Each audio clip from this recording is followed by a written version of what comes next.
Social ಮೀಡಿಯಾದಲ್ಲಿ ಆಗುವಂತ ಈಗ ಫಸ್ಟ್ ಆ ಹುಡುಗ ಮಾತಾಡಿರೋದ್ರ ಬಗ್ಗೆ ನಮ್ಗೂ ಬೇಸರ ಇದೆ, ಅದು ಖಂಡಿತ ತಪ್ಪು. ಅದನ್ನ ಫಸ್ಟ್ ಲೈನ್ ಅಲ್ಲೇ ಒಪ್ಕೋತೀವಿ. ಅದನ್ನ ಹೊರತುಪಡಿಸಿ ಹೇಳೋದಾದ್ರೆ ಅಂದ್ರೆ ಸಣ್ಣ ಪುಟ್ಟ ಸೋಷಿಯಲ್ ಮೀಡಿಯಾದಲ್ಲಿ ಆಗ್ತಾ ಇರ್ತಕ್ಕಂಥ ಕಲಾವಿದರ ಎಲ್ಲಾ ಬೆಳವಣಿಗೆಗಳಿಗೂ ಕೂಡ ಚಲನಚಿತ್ರ ವಾಣಿಜ್ಯ ಮಂಡಳಿ ಇದೇ ರೀತಿ ಸ್ಪಂದಿಸುತ್ತಾ? ಖಂಡಿತ ಸ್ಪಂದಿಸಿದೆ ಸರ್. ಯಾವತ್ತೂ ಇಂಥ ಘಟನೆಗಳು ಬಂದಾಗ ನಮ್ಮ ರಾಜಣ್ಣನ ಬಗ್ಗೆ ಏನೋ ಕ್ಲಿಪ್ಪಿಂಗ್ ಬಂದಿತ್ತು, ಅದಕ್ಕೆ ಕಮಿಷನ್ ನಾವು ಕಂಪ್ಲೇಂಟ್ ಕೊಟ್ಟಿದ್ವಿ. ಯಾವತ್ತೂ ನಾವು ಸುಮ್ಮನೆ ಇದೀವಿ ಸರ್. ಥಿಯೇಟರ್ ಸಿಗ್ತಿರೋ ಸಾಕಷ್ಟು ಸಿನಿಮಾಗಳು ಒದ್ದಾಡ್ತಾ ಇದ್ದಾರೆ ಸರ್. ಯಾವತ್ತಾದ್ರೂ ಥಿಯೇಟರ್ ಸಮಸ್ಯೆ ಆಗಿದೆ ಅಂತ ಇಂತ ಒಂದು ಚಿಕ್ಕ ಸಿನಿಮಾಗಾಗ್ಲಿ ದೊಡ್ಡ ಸಿನಿಮಾಗಾಗ್ಲಿ ಸಮಸ್ಯೆ ಆಗಿದೆ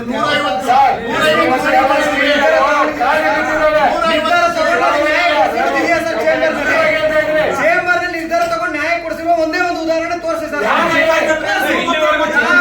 ಒಂದೇ ಒಂದು ಸಿನಿಮಾ ಉದಾಹರಣೆ ತೋರಿಸಿ. ಎಷ್ಟು ಥಿಯೇಟರ್ ರಿಲೀಸ್ ಆಗ್ತಿದೆ ಗೊತ್ತಾ ನಿಮ್ಗೆ? ತಗ್ ಲೈಫ್ ಅನ್ನುವಂತ ಸಿನಿಮಾ ಎಷ್ಟು ಥಿಯೇಟರ್ ರಿಲೀಸ್ ಆಗಿದೆ ಅದು ನಿಮಗೆ ಗೊತ್ತಿಲ್ವಾ? ನಿಮಗೆ ಗೊತ್ತಿಲ್ಲ? ನಮ್ಮ ಕೆಲಸನ ಸರ್ ಅದು? ಅಲ್ಲ ನಿಮಗೆ ಗೊತ್ತಿಲ್ವಾ ಅದು? ನನ್ನ ಕೆಲಸನ ಸರ್? ನಿಮಗೆ ಗೊತ್ತಿಲ್ವಾ ಅದು? ನಿಮಗೆ ಗೊತ್ತಿಲ್ವಾ ಅದು? ನನ್ನ ಕೆಲಸ ಅಲ್ಲ ಆಗುವಂತದ್ದು ಮೀಡಿಯಾ ಕೆಲಸ ವಾಣಿಜ್ಯ ಮಂಡಳಿ ಕೆಲಸ. ಅದು ಮೀಡಿಯಾ ಕೆಲಸ ನಾನೇ ಮಾಡ್ತಿದ್ದೆ ಸರ್. ನನ್ನ ಕೆಲಸ ಇದು ವಾಣಿಜ್ಯ ಮಂಡಳಿ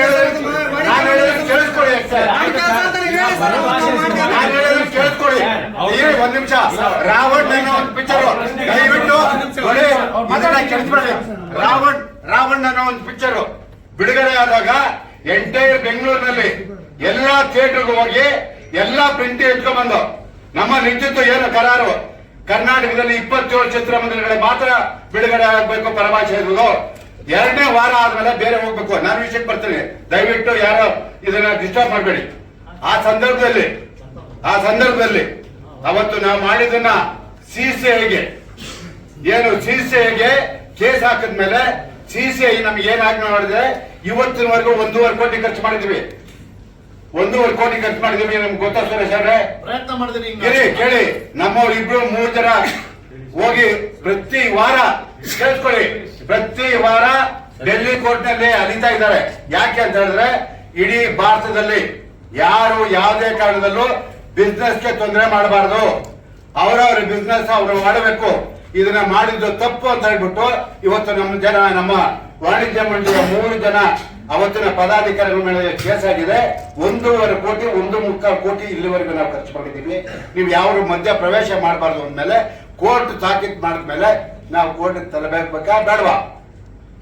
ಇದು ನಮ್ಮನ್ನ ಕಾಡ್ತಾ ಇರೋದು ಸತೀಶ್, ಅದನ್ನ ಅರ್ಥ ಮಾಡ್ಕೊಳ್ಳಿ. ಇದು ಮಾತ್ರ ಕರ್ನಾಟಕ ಬೇರೆ ರಾಜ್ಯದಲ್ಲಿ ಆಗಲ್ವಾ ಸರ್? ಬೇರೆ ಯಾವ ರಾಜ್ಯದಲ್ಲಿ ಸರ್ ನಮ್ಮ ಕನ್ನಡ ಸಿನಿಮಾ ಆಗಲ್ಲ ಸರ್. ಅದು ಅರಿವಿರ್ಬೇಕಲ್ಲ. ಬೇರೆ ರಾಜ್ಯಕ್ಕೂ ಅದೇ ಕಮಿಟಿ ಇರುತ್ತೆ, ಬೇರೆ ರಾಜ್ಯಕ್ಕೂ ಅದೇ ಕೋರ್ಟ್ ಇದೆ. ಬೇರೆ ರಾಜ್ಯದವರು ಹೋಗಿ ತಮಿಳುನಾಡು, ಆಂಧ್ರ, ಕೇರಳ ಎಲ್ಲಾರು ಪೆನಾಲ್ಟಿ ಕಟ್ಬಿಟ್ಟು ಬಂದವ್ರೆ. ಈಗ ಅವ್ರು ಯಾರು ಏನು ಮಾತಾಡ್ತಾ ಇಲ್ಲ. ಆಮೇಲೆ ಅದಕ್ಕೂ ನಿಮ್ಗೆ ಹೇಳ್ಬಿಡ್ತೀವಿ ಕೇಳಿ, ನಮ್ಮಲ್ಲಿ ನಮ್ಮವರಿಗೆ ಸ್ವಾಭಿಮಾನ ಕಮ್ಮಿ ಅನ್ನೋದನ್ನ ನಾನು ಕೊಡ್ತೀನಿ. ಇವತ್ತು 100 ಥಿಯೇಟರ್ ರಿಲೀಸ್ ಮಾಡಬೇಡಿ, 20 ಥಿಯೇಟರ್ ಮಾಡುವಂತ ನೀವು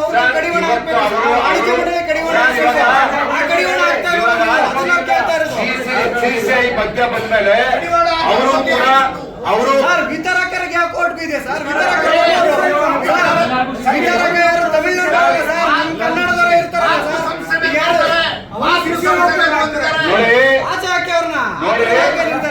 ಬೇರೆ ಭಾಷೆ ಆಗುತ್ತೆ, ನಮ್ಮಲ್ಲೇ ಪೂರ್ವಪರ ತಿಳ್ಕೊಳ್ದೇನೆ ದಯವಿಟ್ಟು ಇವತ್ತೇನ್ ಕರೆದಿದೀವೋ ಈ ಒಂದು ಪತ್ರಿಕಾಗೋಷ್ಠಿಗೆ ಇದು ಮಾಡಬೇಡಿ. ಇವತ್ತು ಪೂರ್ತಿ ತಿಳ್ಕೊಂಡು ಮಾತಾಡಿ. ಅವತ್ತು ನಾನು ಒಪ್ಕೋತೀನಿ. ಸತೀಶ್ ಅವ್ರು